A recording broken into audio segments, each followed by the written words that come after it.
کیا آپ نے کبھی سوچا ہے کہ دل کی دھڑکن یعنی ہارٹ بیٹ کی آواز دھک دھک دھک کیوں ہوتی ہے؟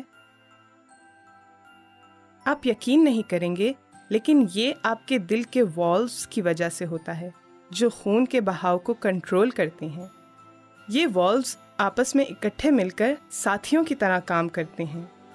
ان کے ذریعے آپ کے پورے جسم کو آکسیجن سے بھرپور خون، جسے لطیف خون یعنی آکسیجنیٹڈ بلڈ کہا جاتا ہے، فراہم کیا جاتا ہے۔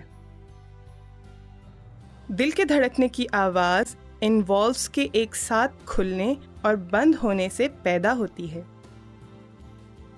دل کے اذن یعنی ایٹریا کو دل کے بطن یعنی وینٹریکل سے الگ کرنے والے والوز کو 3 اطراف والا صمام یعنی ٹرائیکسپڈ اور 2 اطراف والا صمام یعنی بائیکسپڈ کہتے ہیں۔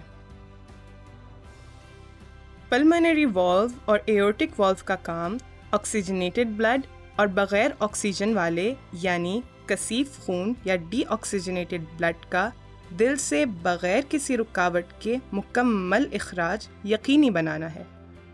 یہ شاندار نظام اس بات کو یقینی بناتا ہے کہ جب دل کے دائیں اور بائیں جانب کے دونوں وینٹریکلز خون کے اخراج کے لیے سکڑیں تو ٹرائیکسپڈ اور بائیکسپڈ والوز بند ہو جائیں۔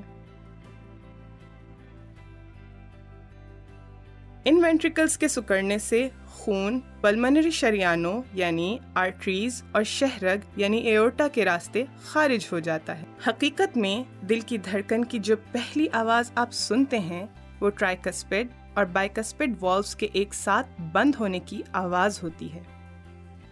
اس طرح دھڑکن کے پہلے حصے میں، جسے سسٹلی کہا جاتا ہے، ٹرائیکسپڈ اور بائیکسپڈ والوز بند ہوتے ہیں، جبکہ پلمونری اور ایورٹک والوز کھلے رہتے ہیں۔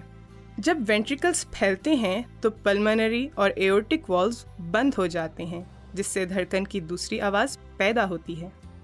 جب پلمونری اور ایورٹک والوز بند ہوتے ہیں تو ٹرائیکسپڈ اور بائیکسپڈ والوز خود بخود کھل جاتے ہیں۔ دھڑکن کے دوسرے حصے میں، جسے ڈائسٹولی کہا جاتا ہے، دل میں آکسیجنیٹڈ اور ڈی آکسیجنیٹڈ بلڈ بھر جاتا ہے۔ کیا آپ بتا سکتے ہیں کہ دل یہ سب کچھ 1 منٹ میں کتنی مرتبہ کرتا ہے؟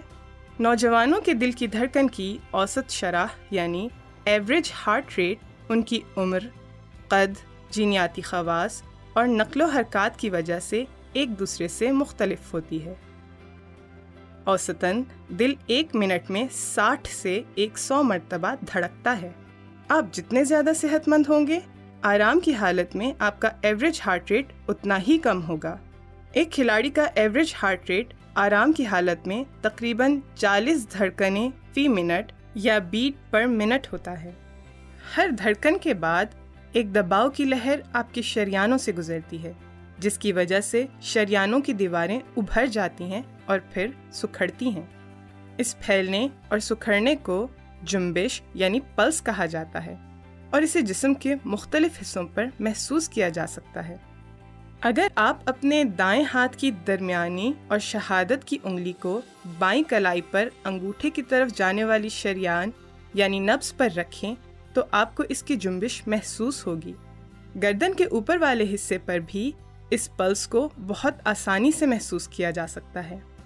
اگرچہ پلس کی قوت یعنی فورس کی مقدار کو نہیں ناپا جا سکتا، لیکن ہم اس کل دباؤ کا اندازہ لگا سکتے ہیں جو خون ہماری آرٹریز کی دیواروں پر ڈالتا ہے۔ اسے فشار الدم یعنی بلڈ پریشر کہتے ہیں۔ عام طور پر بلڈ پریشر اس طرح 2 اعداد کے ذریعے بتایا جاتا ہے۔